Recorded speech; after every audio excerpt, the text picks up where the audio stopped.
संध्या की बुआ जो कि दिल्ली में रहती थी, वो उसके लिए एक अच्छे घर का रिश्ता लेकर आई थी। देखो भैया, मेरी इतनी जान पहचान तो नहीं है लड़के वालों से, पर इतना जानती हूँ, अड़ोस पड़ोस में कहीं पूछोगे तो लोग अच्छा घर ही बताएंगे। ठीक है सुमन, अगर तुम कहती हो तो लड़के वालों को एक बार बुला लेते हैं। अब संध्या भी लड़के को देख लेगी। संध्या की बुआ लड़के वालों से अपने तरीके से बात कर लेती है और कुछ दिनों बाद संध्या की शादी विपुल नाम के लड़के से हो जाती है। पता नहीं इस काम वाली को छुट्टी लेकर गाँव अभी जाना था। उसे पता था शादी वाला घर है, नई नवेली दुल्हन आएगी तो घर में 100 काम होंगे, फिर भी बिना बताए गाँव निकल गई। अब मैं दूसरी काम वाली इतनी जल्दी कहाँ से ढूंढूंगी। राजेश्वरी, एक प्याली चाय दे दो तो बड़ी मेहरबानी होगी। सुबह से एक प्याली चाय भी नहीं मिली है। तुम्हें तो जब देखो चाय पीने की पड़ी रहती है। पता भी है एक बर्तन नहीं है धुला हुआ जिसमें तुम्हारी चाय बना दूं।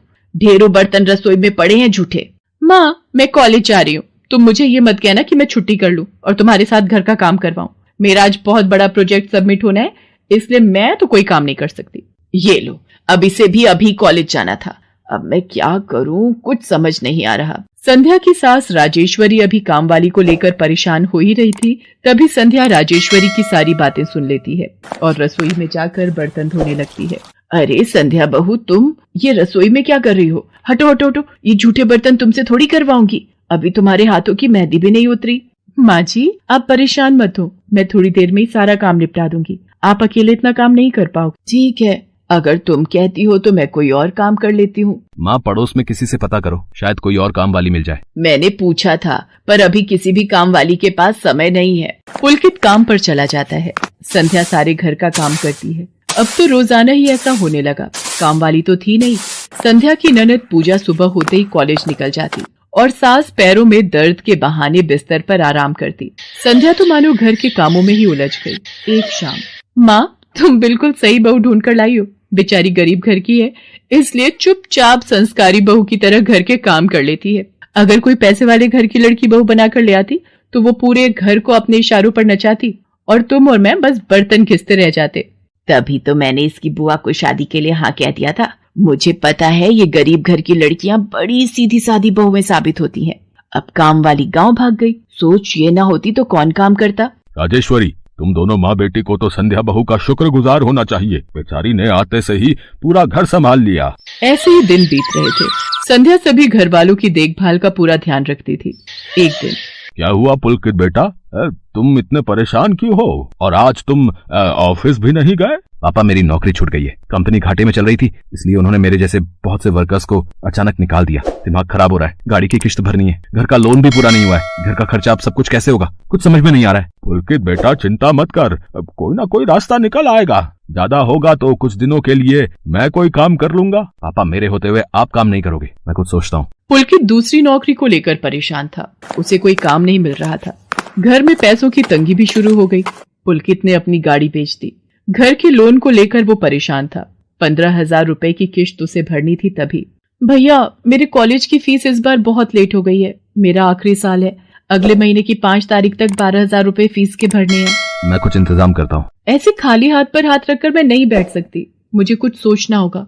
पता नहीं, हो सकता है किरण ने बात कर ली होगी, पूछती हूँ।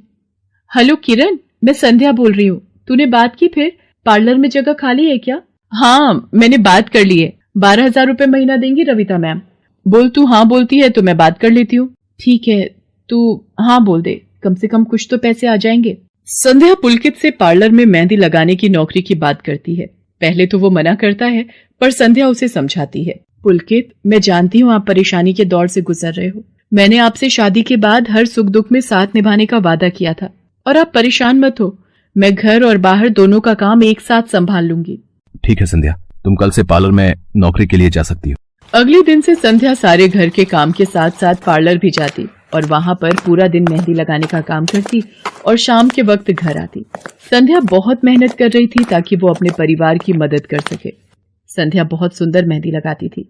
ये बात उसकी सास को तब पता चली जब उसने पार्लर में काम करना शुरू किया। संध्या को पार्लर में काम करते हुए 1 महीना बीत चुका था। पार्लर की मालकिन रविता भी संध्या के मेहंदी लगाने के काम को देखकर बहुत खुश थी। संध्या, तुम सचमुच बहुत मेहनती हो।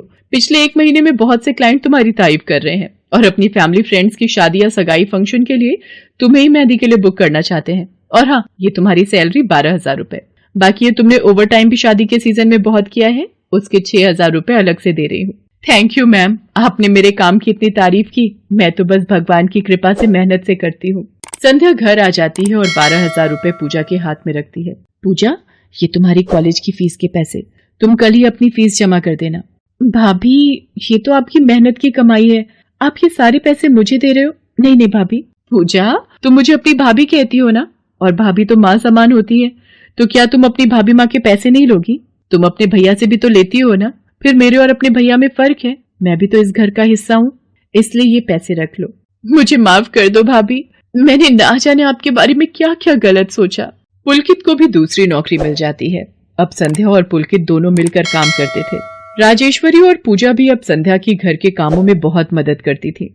परिवार में खुशियां फिर से लौट आई थी।